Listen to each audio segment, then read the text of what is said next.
இந்திய விமான நிலையங்கள் ஆணையம் கடந்த நிதியாண்டில் விமான நிலையங்களை பயன்படுத்திய பயணியர் சரக்கு போக்குவரத்து விமான போக்குவரத்து விவரங்களை வெளியிட்டுள்ளது.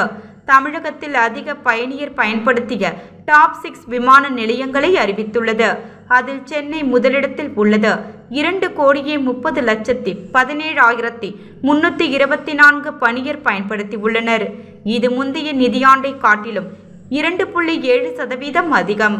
இரண்டாம் இடத்தில் உள்ள கோவை விமான நிலையத்தை 32,20,745 பேர் பயன்படுத்தி உள்ளனர். இது முந்தைய ஆண்டை காட்டிலும் 5.2% அதிகம்.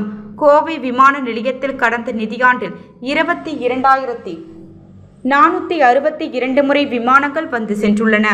மொத்தம் 34.20 லட்சம் பயணியர் பயன்படுத்தி உள்ளனர்.